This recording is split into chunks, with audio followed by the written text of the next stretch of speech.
चोलिस्तान खे आबाद करण सां सिंध बंजर बणिजी वेंदी। डॉक्टर कादिर मक्सी जो इहो चवणु आहे। वफ़ाक़ पंहिंजे होद तां न लथो त सिंध जो हर माण्हू सरापा एहतजाज हूंदो। जियापो दरिया ते आहे, पाणी बंदि थियो त सिंध जो 6 करोड़ अवाम इज्तिमाही तौर ते उन्हनि जी क़बर बणिजी वेंदी। कादिर मक्सी हाला में मीडिया सां ॻाल्हि ॿोल कई आहे। अव्हांखे आगाह कंदासीं, ब्रेकिंग न्यूज़ आहे। हाला मां चोलिस्तान खे आबाद करण सां सिंध बंजर बणिजी वेंदी, इहो चवणु STP सरबराह डॉक्टर कादिर मक्सी जो।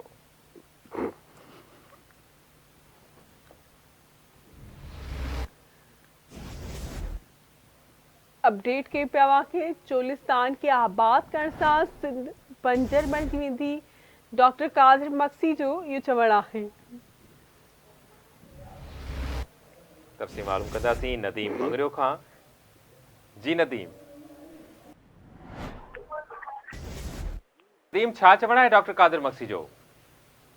जी बिल्कुलु तव्हांखे ॿुधाईंदो हलां त अॼु सिंध तरक़ी पसंद पार्टी जे चेयरमैन डॉक्टर कादिर मक्सी जो कुझु हाला पहुची हालात सहाफ़ियुनि सां ॻाल्हाईंदे चया त चोलिस्तान आबाद करण सां सिंध जेका भड़भांग थी वेंदी ऐं अगरि वफ़ाक़ पंहिंजी होद सां न लथो त हर माण्हू सरापा एहतजाज बणिजी वेंदो। वधीक पाकिस्तान थियण सिंध जो हर ॾींहुं सूरनि सां गुज़रियो आहे। सिंध में सिहत तहलीम आहे जॾहिं त माने ढाल कल्चर नांग वांगुरु सिंध जे चिंबड़ियल आहिनि। हिन जो थिए त सिंध जे पाणी सिंध जे 6 करोड़ माण्हुनि जो जियापो आहे।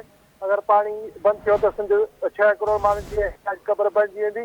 ऐं असां चाहियूं था त पीपल पार्टी थल केनाल ऐं चोलिस्तान केनाल जी ख़िलाफ़ करार पेश करे असेंबली में वेठल नुमाइंदनि उनजी ख़िलाफ़ ॻाल्हाइनि। डॉक्टर कादिर मक्सी खे सिंध जे हर माण्हू जी इहा ज़िमेवारी बणिजे थी त हू पंहिंजो दरिया कैनाल ऐं ज़मीनूं बचाइण लाइ ॿाहिरि निकिरनि। हिन जो वधीक चवणो त मीर पीर वॾेरा सभु आरामी आहिनि, उन्हनि खे पंहिंजो हिसो घर वेठे मिली रहियो आहे। हिन जो असां सिंधु दरिया ते केनाल ठाहिण जे ख़िलाफ़ सखर बाईपास ते तारीख़ी धरणो हुयो, जंहिंमें पहिरीं पूरे मुल्क जी ट्रैफिक मुकमल तौर ते बंदि थी। हाणे 9 नवंबर ते हटड़ी बाईपास ते तारीख़ी पंहिंजो इतिहाद रिकॉर्ड कराईंदासीं, जंहिंमें सभिनी सां वधि खां वधि शिरकत करण जी दावत ॾिजे थी। उन मौक़े ते अब्दुल फताह रावती, कुर्बान अरबाब, शाहिद लिगारी, गुलाम निज़ामानी ॿिया पिणु सां गॾु आहे। जी महिरबानी अवां जी अपडेट करण लाइ।